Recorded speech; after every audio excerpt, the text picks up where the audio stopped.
Welcome to Risk Roundup. Machine learning, an evolving method of data analysis that automates analytical model building, is well on its way to making complex decisions without much human intervention. This developing ability to apply complex mathematical calculations to growing data is becoming very, very important. The combination of advances in big data, in powerful computational processing techniques, and in cloud computing and data storage means that it is now possible to automate model building to quickly analyze data and deliver faster and more accurate results in an affordable manner. As a result, any entity that works with large amounts of data will likely benefit from the evolving machine learning capability. Even more, those that work in forecasting, which is basically an attempt to quantify the future to better prepare for expected future events, will also benefit as this also depends on large amounts of complex data. To discuss machine learning for market forecasting further, I am delighted to welcome Tony Nash to Risk Roundup. Tony is the CEO and founder of Complete Intelligence, a data technology firm using the world's largest proprietary artificial intelligence and machine learning platform to forecast commodities, currencies, equity markets, economics, and international trade. Tony is also an international advisory board member for Texas A&M University and a non-executive director with Credit Microfinance Bank in Cambodia.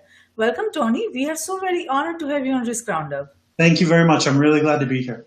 Wonderful, Tony. So, as we see, irrespective of small or large, public or private, each and every entity must develop forecasts to estimate its future performance, and they need to set their targets, they need to have their resource plans, investor expectations or compensation plans, and even plan for their survival and sustainability of initiatives and or entities. So while there are many different type of forecasts that can be done at different time intervals, and entities spend such large amount of human and other resources in developing these forecasts, forecasting at this point is a tedious, costly, ineffective, outdated process across most nations.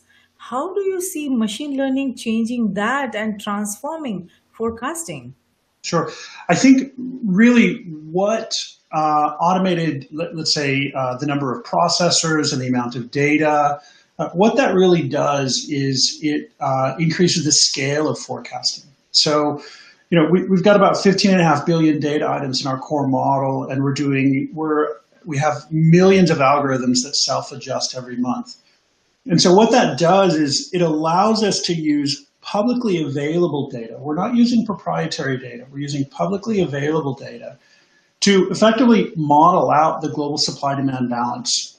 We do this across 1,500 industry sectors. We do this for more than 150 countries. We do this for about 200 currency pairs, 100 plus commodities, and so on and so forth. We even do equity markets. So what we're doing allows companies to take proprietary data and lay it over our platform. Okay, that on its own is a very cost-effective way for small companies and major multinationals to model out different scenarios for their business, to understand what's going on in the world and to understand why it's happening. I think part of the reason, well, a big part of the reason that that forecasting is so difficult today, and quite frankly so wrong, is because we're dealing with a way of thinking about forecasting that comes out of, let's say, traditional economics, where you have data opacity. You don't really know what's going on in the world. You have limited data sets. And what happens with almost every economist I've ever worked with and a lot of market forecasters, they have a predetermined idea of what the forecast outcome should be. And almost every forecaster will game their forecast to match what they expect the outcome to be. So they're not truly modeling. All they're doing is reverse engineering an outcome that is predetermined.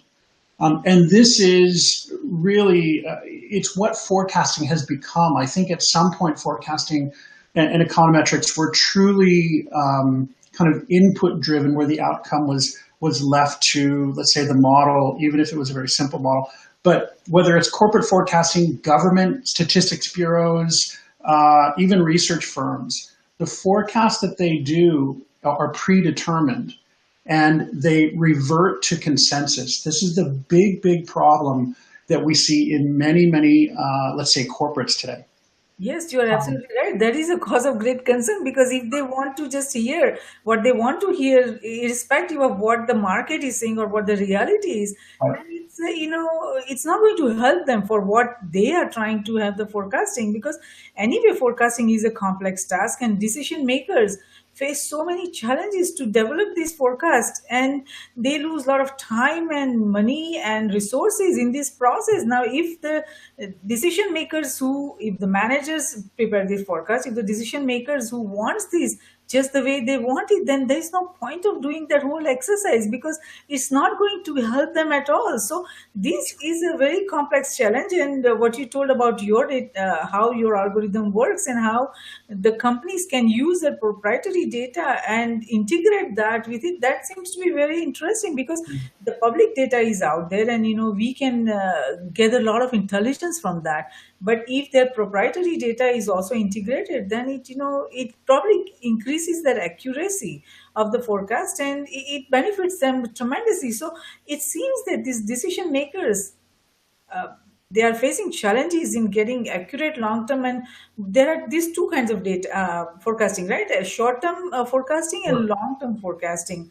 So what are you said some of the reasons that the decision makers, they just want to hear what they want to hear. So forecasting models are made or built to satisfy them. But other than that, what are the most common reasons for lack of accuracy in forecasting? And do you think machine learning would overcome these challenges? I do. I think machine learning is not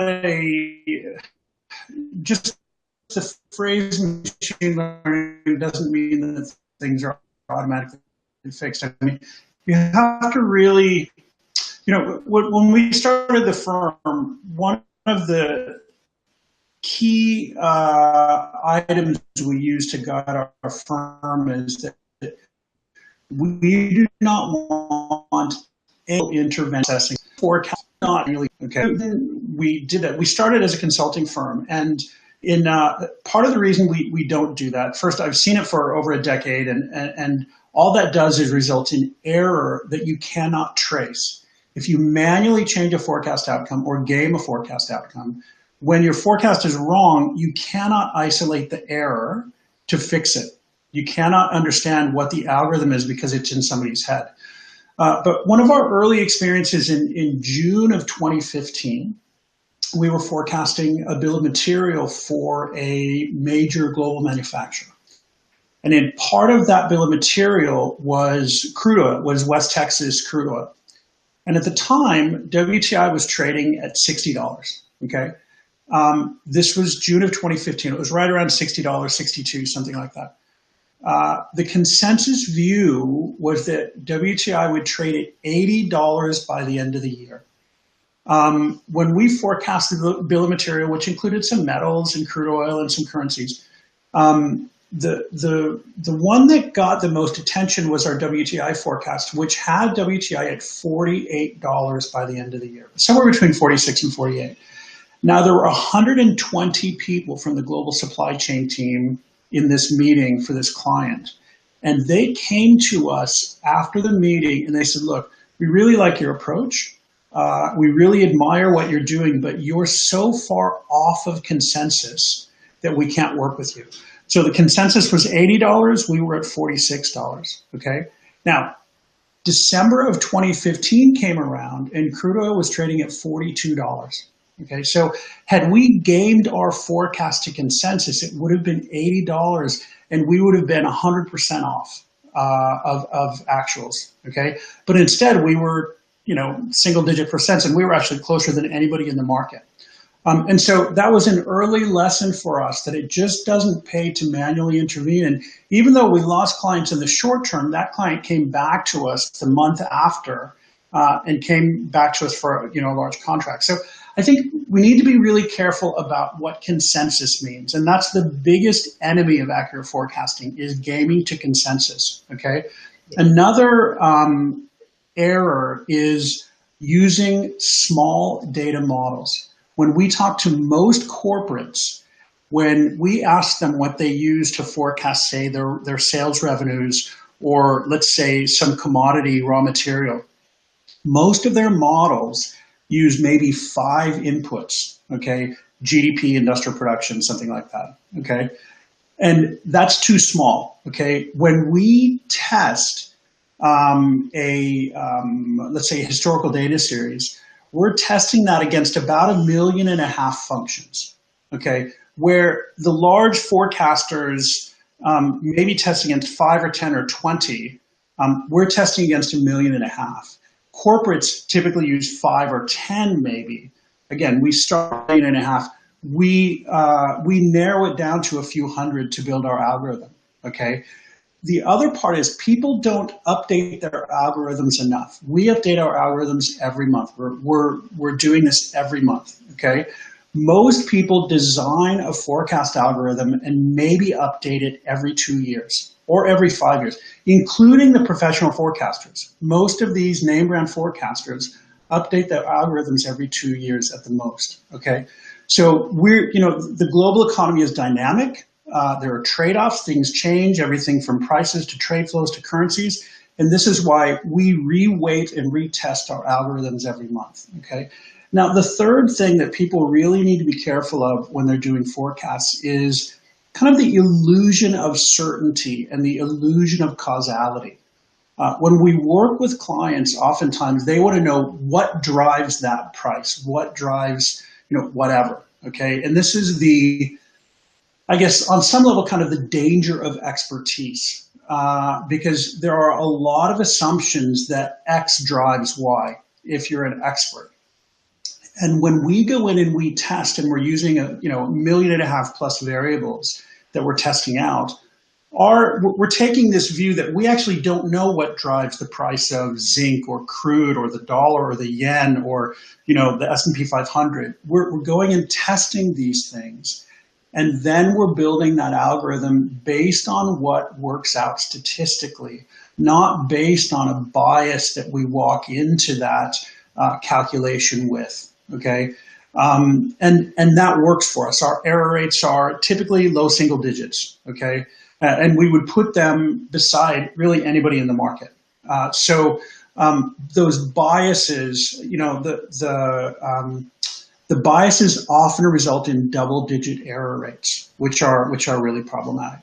Yes, no, you're absolutely right. And that's what our goal should be, not to let any bias get into the algorithms. And like you said, that we cannot just have one-time algorithm, and then you just keep using it forever. It needs to be updated like what you are doing, because as everything and everyone gets digitized, the ability to get this real-time intelligence for decision making is becoming fundamental, and machine learning ability needs to also use this real-time data, and we also need to keep updating the algorithm so that they can benefit from the real-time data and give us the nature of forecasting that we are looking for. So from your assessment, how will decision making evolve from traditional model of market forecasting to machine learning based model for market forecasting based on this real time intelligence that you are seeing? Right.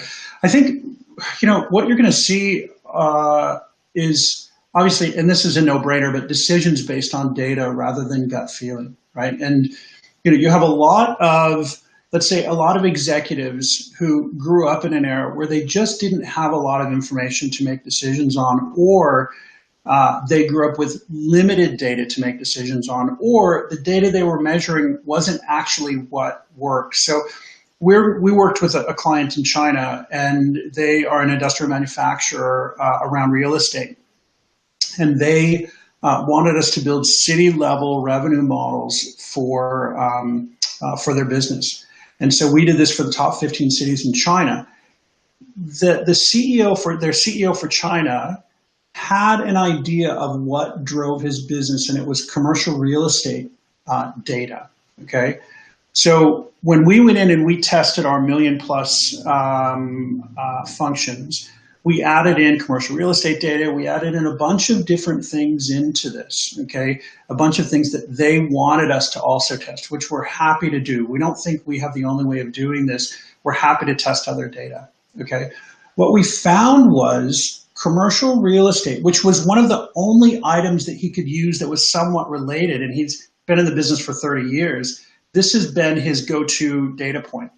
We found that there was a correlation of 0.02 of commercial real estate to his business revenue growth, okay? So it was almost non-existent.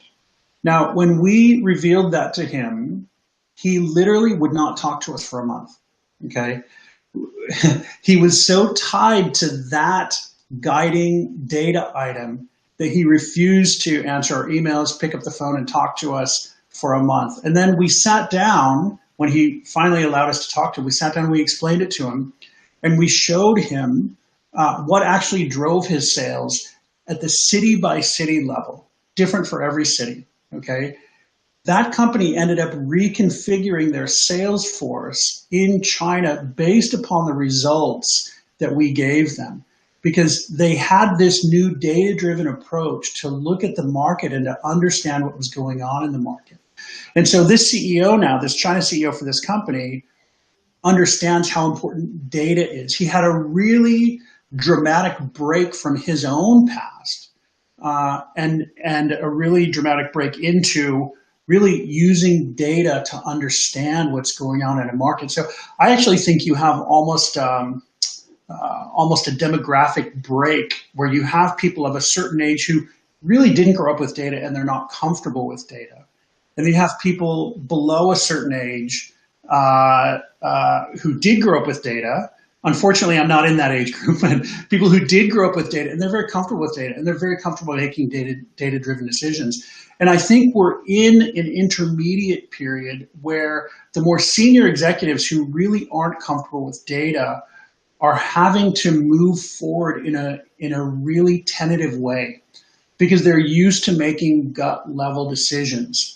And that's really, really problematic. Now, if you're on a board or you're a part of an executive team, that is risk. There's a huge amount of risk in relying on your gut feeling or wholly on your historical experience because markets are changing really, really quickly.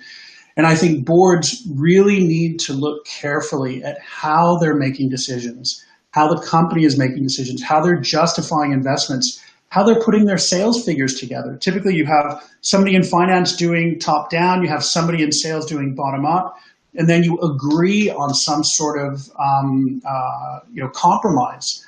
But are you really using very, very large data models to understand what's driving sales, what those numbers will be, what's driving your costs? We do supply chain forecasting all the time for major manufacturers. And what happens on the raw materials side often is somebody has a long-term relationship with a vendor, and that may or may not be in those shareholders' best interest. So we help those purchasing teams understand the direction of pricing, the trends in pricing, and the inflection points in pricing.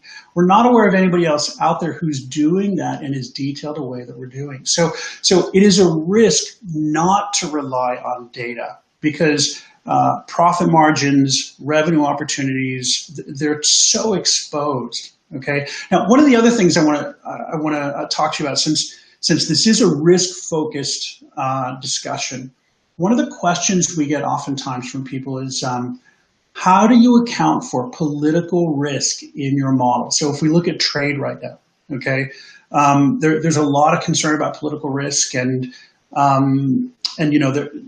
are a lot of questions of how we account for that in our models. Okay, so we have two answers for that. First is there is not a single major political risk forecaster out there who successfully predicted Brexit and successfully predicted Donald Trump. You can go to any of the major political risk forecasting shops. None of them predicted both of those, the two largest events in Western countries for the last 5 years, and they all failed. Okay, so political risk factor firms actually don't backtest their models. They don't really disclose their error. Okay, so and those guys do it all day long, every day. We can't be better than those guys in terms of political risk. Okay, what we do see is that markets anticipate risk typically better than those political risk forecasters. So if we look at things like currencies, which are very, very sensitive, okay, currencies move very quickly when risk is anticipated. Certain commodity prices move and certain equity markets move. And so our view is that markets anticipate risk better than some analysts sitting in New York or London. We really have to look at markets to understand what's going on in the political risk sphere. Now, do we understand exactly what risk is coming down? We don't. But we have to be able to quantify and backtest how these things are changing. And if you can't quantify and backtest a risk calculation, then it's very problematic. And I advise companies not to use these for anything but maybe a little bit of qualitative color or something like that. You're absolutely right. That's excellent, analysis and points that you made there, because everything is changing so rapidly. The technology transformation is, changing the way we do things and how the risks that are emerging, even the political risks that you talked about, nobody could anticipate because people did not take into consideration how are people, how is the change management happening, across nations? How are people responding to the rapid technology transformation? They're losing jobs, they are losing, they are feeling insecure, so that there is a changing nature of security risk was not taken into consideration. And that is, where unless we put those variables into our algorithms or we put those variables into our analysis, we are not going to be able to accurately forecast what's going to happen. And that's where risk and security, everything goes hand in hand. And so these changes, unless we evaluate those changes, what its impact going to be, understand the changing nature of security risk, we will not be able to accurately forecast anything, because we won't be able to enter those variables into our forecasting algorithms. So when we evaluate the current state of market forecasting, and as we take a step forward in our digitization journey, how do you see machine learning evolving itself from its current state to manage the complex processes of market forecasting and complex nature of changes that are happening with the way the technology is changing, the way the way we do things is changing, and the way the security risk are emerging across nations, and how people are responding to that, how the political leaders are responding to that? How do you see all this changing the very nature of how the machine learning will need to evolve? Well, I think machine learning will evolve, and that's kind of a technical continuum that will happen. But I think the first thing that really needs to happen is that expectations of what the technology can do. The way expectations are set and the way forecasts are done, there's very little accountability to the status quo way that these things are done. And I think the pressure is largely going to come from boards and executive teams who look through the organization and say, hey, your forecast was way off. That's just unacceptable. You have to find a better way to do that. Because we have abundant data in markets now. And companies have abundant data. They have huge amounts of data that they're doing nothing with. And some of it's good data, some of it's not, but there's a huge amount of data out there. And when we talk with companies and they send us their proprietary data, they're worried about, let's say, 10,000 lines of data coming across to us. Actually, we don't care if it's millions of lines of data that come across. It's all good data as long as, we can structure it, as long as we can use it. We don't care if it's 10,000 lines, 10 million lines. It all works within the model. And so I think machine learning from a very nerdy technical perspective is going to evolve along this continuum from, say, having, forecast to understand what's happening in, let's say, a shop 10 seconds from now, all the way through to a week, to a month, to 6 months, to a year, to 5 years from now. So those are all right now very different techniques, and they're going to have to fuse together into a continuous technique, the way that stuff works, okay? Also, the ability to take in data and understand what data works and what data doesn't, and then chuck data out. I think, again, that's a very kind of gross way of saying it, but I think the usability of it and the continuity of it, I think, is going to change dramatically over the next few years. But I think the bigger part is accountability from a corporate and even a government perspective on the output of the data. So right now there is a focus. Again, I talked about the perception of causality, right? People want to predetermine what drives a certain outcome. Okay. I think over time there's going to be less focus on what actually drives that outcome. And I think the focus will be on, okay, is your prediction correct? So it doesn't really matter what drives that outcome because there's going to be so much data underlying these calculations. When someone wants to understand from our perspective what drives an outcome, we're using several hundred items to build an individual algorithm every month. So if they want to know the top 5 items that drive an outcome, those top 5 items may be low single-digit percentages of the overall impact. Okay, so traditionally people would say GDP or industrial production or the dollar or something drives outcome X, and that may or may not hold. But they could look to that one indicator or they thought they could look to that one indicator to predict the outcome of something. Okay, but what's happening is there are thousands, literally thousands of inputs to any price. There are thousands of inputs to any market. There are thousands of inputs, and in some cases, millions of inputs to any, let's say, revenue calculation, if you're really, truly looking at it holistically. And so you can't really say that any one item drives company X's revenue, or you can't say that any 1 or 2 or 3 items drive commodity price A or currency B. So it's those perceptions. It's accountability to the outcome, and it's a focus on the outcomes rather than the inputs. Those two things, I believe, will change within organizations as they get more comfortable with true data-driven outcomes. You're absolutely right. That's an excellent point you made, because we are moving towards outcome economy where everyone is focused on outcomes, and that is, going to be the key. And the way technology is changing everything, everything we do, how we shop, how we bank, how we forecast, everything is changing because of the rapid technology transformation. So how just the way we could not foresee the political change that was coming in United States, a lot of people are not able to adapt, and that is the one of the reason behind that was that they were not able to accept the rapid nature of changes that were coming their way, and they got impacted by that. So how do you, this forecasting using machine learning is also one of those changes. Like you said before, the decision makers are not comfortable still to use these machine learning models based on the either real time data or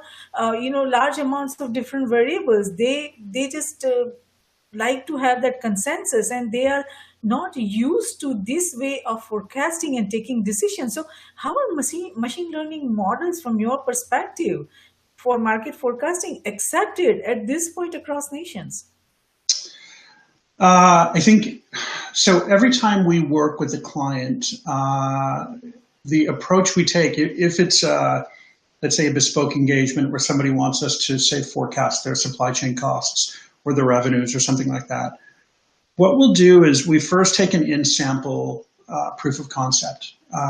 So for example, we'll take their revenues to the end of 2016 and we'll forecast them for 2017 and compare them against actual. So they can see the error rates based on our approach. Most people are not convinced of our approach until they see it in action. And we can't just say, trust us, we're going to forecast 2019 for you and it's going to be right. If we do that, there are so many questions. And if we're off in the first month, then they throw the whole thing away, right? So we have to look at an in-sample approach so they can understand what our error looks like over time, because we don't claim to be perfect to anybody. But we do expect that our error rate will be much lower than status quo ways of doing it and really just about anybody else. So we're not afraid to do that. We're not afraid to show how we would have forecast things historically. And that's really how people become believers. So we have a client in Germany, major electronics manufacturer. They had us forecasting their revenues. This is a multi-billion-dollar firm. We just had a session with them to show them some forecasts we did for their 2018, 2019 revenues. And the last time we had received data from them was in the last quarter of 2017. So when we sat down with them in May, they said, okay, let's compare your Q1 2018 forecast to our Q1 2018 actuals. And, I had a moment of deep fear that it really wasn't going to go well just because, it's your output, right? But actually, we found that in most cases, in most countries, and at most product levels that we had forecast for them, these are business line levels, we were within €1 million of their actuals, okay?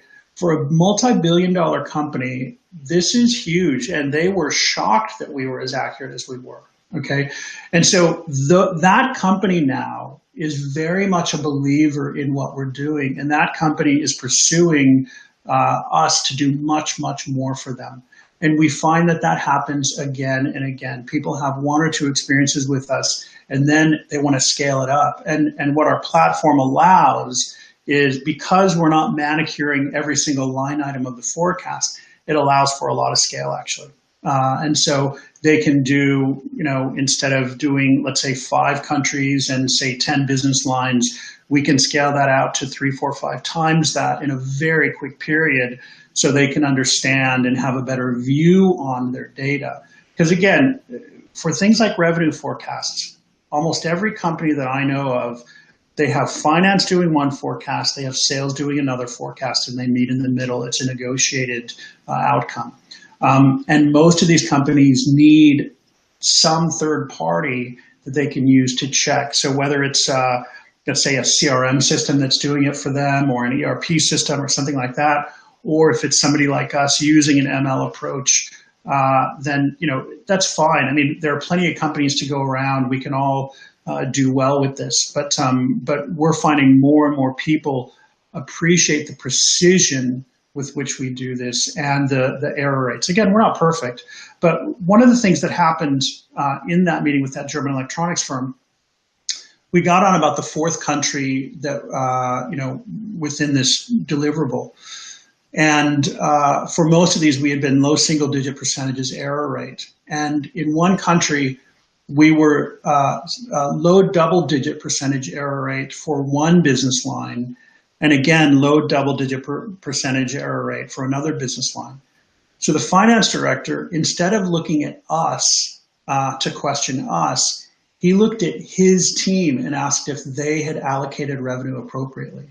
Okay, so when people really do see the ability of our approach, they're not afraid to question their own staff and ask their own staff if they've done their homework appropriately. So it's really a confidence building exercise, and it's something we're just not afraid to do.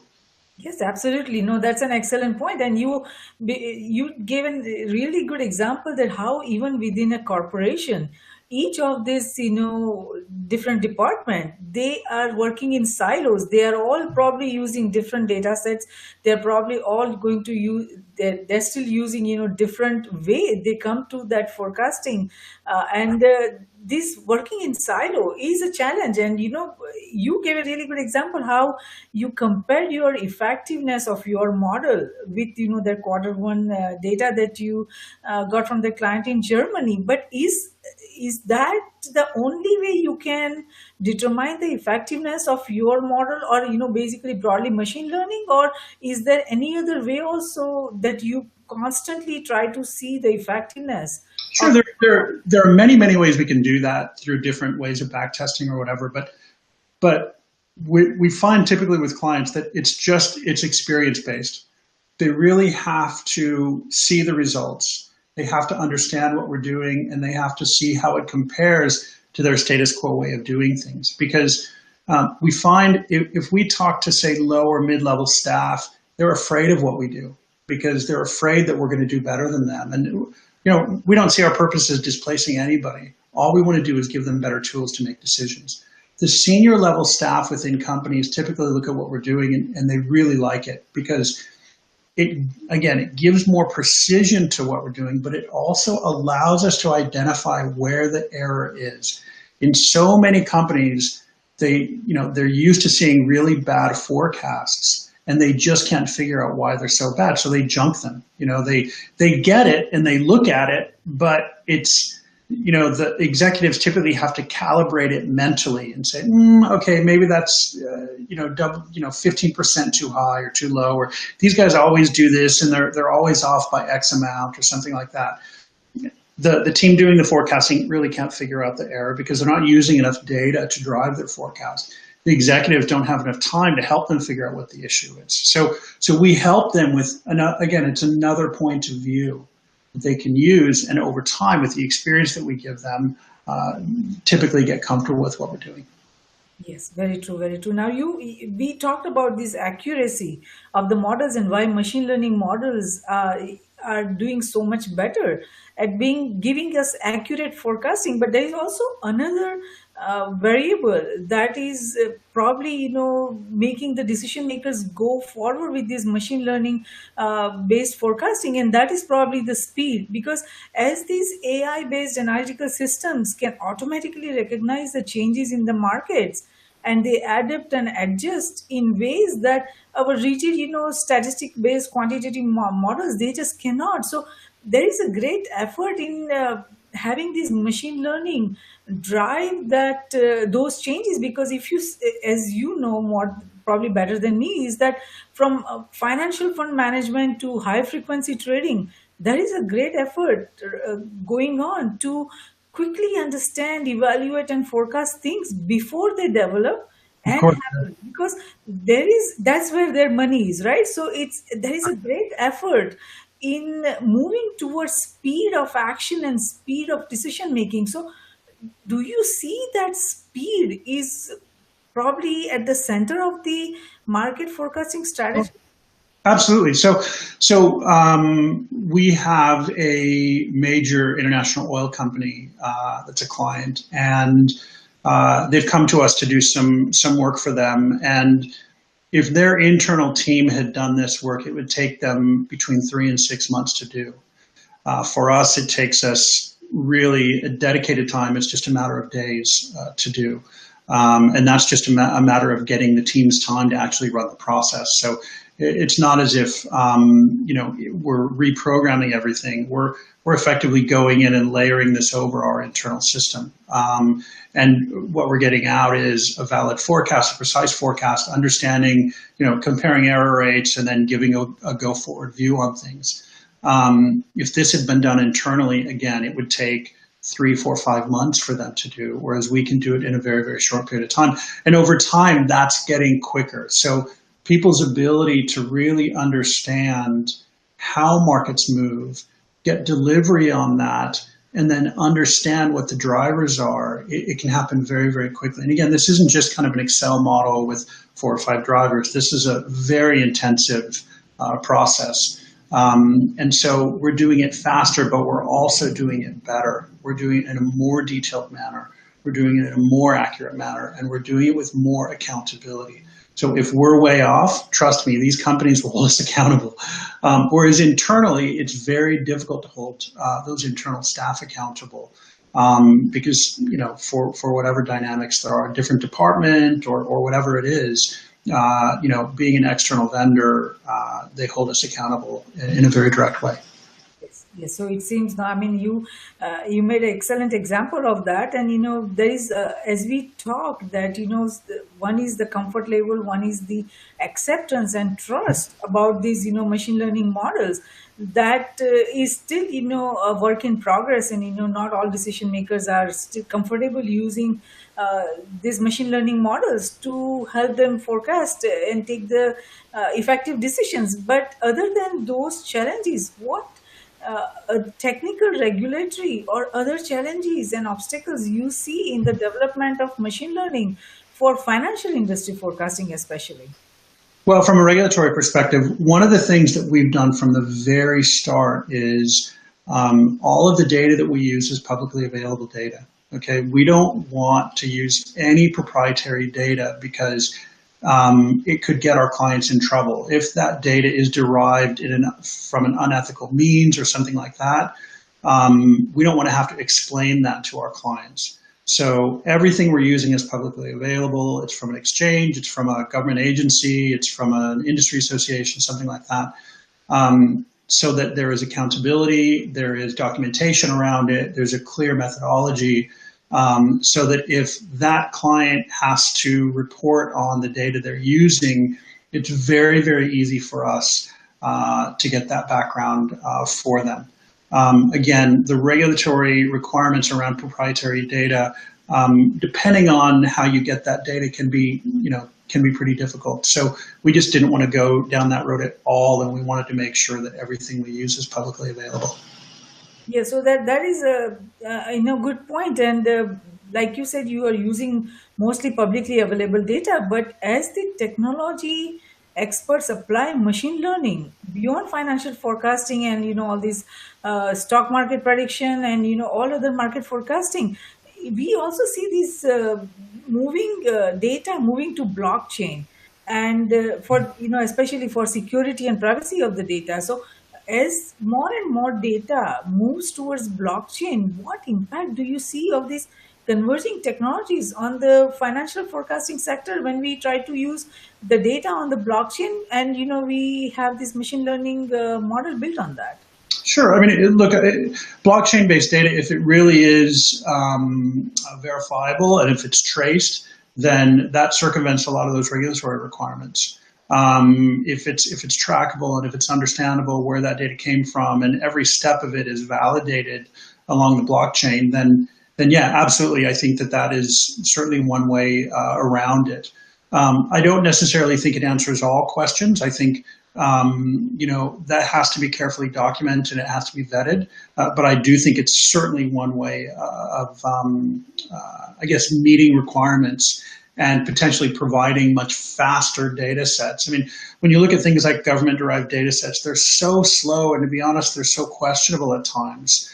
You really don't know, who's gathering the data. You don't know what survey, techniques they're using. You don't know what their level of education is. You don't know, what revision it is it the first, third, 15th revision, whatever. I know that's a bit, sarcastic, but you really don't know how accurate these things are when you get them from government agencies, but really it's the best you've got, right? And so if we start to have some sort of blockchain related, I guess, drive in things like government data, and it's consistent across countries, we can start to have government data that are comparable across jurisdictions. Right now, it's really not comparable. There are so many ways to get this data done that although someone says it's a GDP number is not a GDP number. These different numbers are not directly comparable across, and the quality of these things are really sketchy. So, we've done things like we've compared macroeconomic data across more than 150 countries. We found that 46% of macroeconomic data that's reported globally is just not valid data. There's too much volatility, there's too much sketchiness in it, it just doesn't work. And so, when we see people using, whether it's in financial services or corporates, using this data, pardon me, as a way to either calibrate their forecasts or build their forecasts or validate, where markets are or set expectations or whatever, it's absolutely wrong. The macroeconomic data is very, very questionable. And so, again, we use this data, we validate it. I can't say that it's a part of most of our calculations, but it is a factor in what we're doing because we have to be able to answer people if they say, are you using these macroeconomic data in your calculations? Yes, we're testing it. We're looking at how valid it is. We're using it as one of the many variables we factor into our calculations. But it's interesting that you mentioned, blockchain with data credibility when there's an assumption that most of the data that's out there is credible when in fact it's not. And we need that validation to come into the sphere of things like government data where, say, accuracy is an expectation already.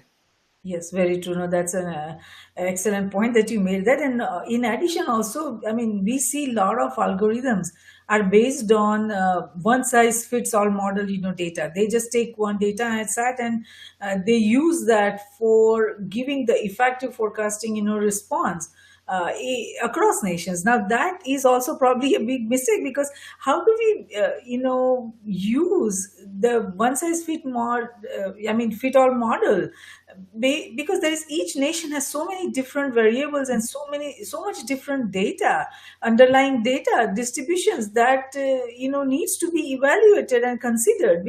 And that's the reason, probably, a lot of models, they have poor performance and they are not very accurate. So how, what would you tell those, people, scientists who are building those models, to how to mitigate these issues, because each nation comes with different data sets, and the Sure. nature of data is different, and all variables are different. So how to Sure. mitigate such issues? Well, the one size fits all model is the standard approach of the forecasting industry today, whether it's industry forecasts or economic forecasts. I mean, that's just the way it's done today. And most of those firms use actually very small models, and they're separate models. So let's say you're doing a gold or silver price forecast, or you're doing, let's say, Japan GDP or something like that. These are literally spreadsheet models that aren't interconnected to other elements in the global economy. It's terrible. It's in probably 1994, this stuff was valid, but today there's just no excuse for doing that. And so, that approach is a massive risk for anybody using that data. It's a massive, massive risk for companies using that data. It's a massive risk for governments using that data. And the companies who are doing that stuff really have to look at their approaches, and they have to report their error rates and be more transparent about the way they're doing things. Yes, very true. Transparency is going to be the key, because if not now, in the coming years, people are going to be able to see why their intelligence is not very accurate. Because if the data is not very accurate, if all the variables are not considered, and if it's just one size fit for all the nations, then that's where the challenges are going to come, and that's where the risks are going to emerge. So do you see your model serving as an inspiration for other predictive intelligence efforts? Well, I would hope so. I think one of the things that we do that some of these more traditional players need to really look at is we question all of the underlying data. We test and validate all of the underlying data. I think the way many models are built today, that underlying data isn't really questioned. So what I just said about economic data globally, almost 50% of it just isn't valid. There aren't many firms out there that will look at that data and actually question, is it valid in its own right, before they put it into a model, right? So you have to look at many layers of that forecast, and you have to validate and really clarify many, many layers of that model. And I think that as firms and users of forecasts start to look at having a much more data-driven approach to planning, they're going to start questioning these things. So it really all starts with accountability. And I ask my clients and prospects, do your other forecasting firms give you, say, correlations R squared statistical output for their forecast? Do they give that to you? Do they give you backtests? Do they give you historic error rates? Because if they don't, you need to demand that they do. Okay. And what they come back to me with is they say, look, our existing firm that we've been using for 20 years refuses to give us their error rates. You refuse to give us the correlations in R squared and statistical output around their forecasts. They refuse to be accountable. And these users, because they've used these firms for decades, they don't really have any choice but to continue using them. At least that's the way they feel. And so what we're trying to do is pressure those firms to be more accountable for their output. So we're going first, we're being transparent about what we do. We're showing these to our clients, and we're hoping that that will become an expectation throughout the industry. Because again, there is so much risk loaded into the status quo way of forecasting that many companies just they do not understand how much risk is loaded in there. And the pressure, I believe, again, the pressure will come from their shareholders and it will come from their boards if it doesn't come first from the executive teams. Very true, very true. But at the same time, the board also needs to be educated and informed about all these, issues and the changing nature of security risk, or how to evaluate all this different technology transformation, and where to get the help, and what kind of tools to use. That also is a big challenge, because we don't see the board prepared for the rapid transformation that is happening across nations. But having said that, what would you like to tell our global viewers and listeners, and especially to those young minds who are trying to make a difference by solving many complex problems facing their nation? So how should they move forward, and where should they put more efforts? Really, I think it's asking why you're doing certain things. I mean, that's the core of why we're doing what we're doing. Is, I had led global research organizations for a long time, and I looked at what our output was, and I looked at why we were producing that output, and there really wasn't a good answer. And I think, especially for these young people coming into their careers, let's say in the first 10 years of their careers, I'm sure they're asking, why are we doing this? Or why does it happen that way? Or whatever. And they understand that the decision processes really aren't what they should be. So they're probably in the right to ask why that's happening, and even to go, let's say, upstream into their decision-making process and ask about, say, the precursor data sources or precursor processes as to why those things are happening. Because unless those questions are asked, we're never going to develop data-driven approaches, real data-driven approaches to making decisions. And if you don't develop data-driven approaches to make decisions, again, you're never going to isolate the error in that decision-making process. And if you don't isolate the decision-making error in that process, you have risk built into that process from start to end, right? And so this is, it's all about minimizing risk. It's all about raising the level of say, precision or certainty, and really reducing error in the outcomes. So nothing will be perfect. Nothing from, say, an AI or ML-driven approach is going to be perfect. But unless that tool is transparent enough to disclose the attributes around what it puts out, it's really not worth using, quite frankly. Yes. So, and I think that those young professionals especially have been educated to ask those questions. And I think they'll be the ones who aren't afraid to demand more data-driven tools for these decisions. Let's hope so. And the advice and the suggestions that you give are excellent. And I hope that especially our young global viewers and listeners, listen to these excellent advice, and they focus their energy in the right direction to solve the problems facing their nation. So thank you so much, Tony, for participating in Risk Roundup today. We appreciate your thoughtful insight on explaining the importance of machine learning techniques for market forecasting, and our global viewers and listeners will benefit tremendously from the understanding you provided on the current state of forecasting. So I think even if a single individual or entity can understand the power of machine learning for predictive analytics to redefine and redesign forecasting based on the understanding they received from the discussion we had today, this Risk Roundup dialogue has been of service, and we thank you for that. Thanks, Adri. Thanks very much. Wonderful. So thanks again, Tony. And while we are still at the beginning of machine learning journey, the ongoing research opens many new avenues for advanced predictive analytics that will bring forecasting power to entities across nations, its government, industries, organizations, and academia in the years to come. Risk Roundup, a global initiative launched by Risk Group, is a security risk reporting for risk emerging from existing and emerging technologies, technology convergence, and transformation happening across cyberspace, geospace, and space. We at Risk Group believe that risk management, security, and peace, they walk together hand in hand.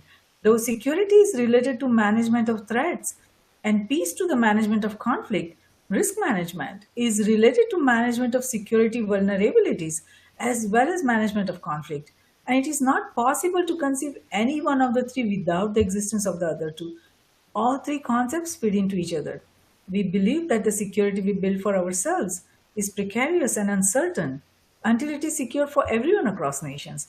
Tradition becomes our security, so if we build a culture of managing risk effectively, it will lead us to security, and security will lead us to peace. Let's manage the existing and emerging risks together. For more information on the Risk Roundups, to watch the Risk Roundup webcast or hear the Risk Roundup podcast, please go to riskgroupllc.com and do not forget to subscribe and share. Until next time, I'm Jayashree, host of Risk Roundup, signing off. See you next time. Thank you.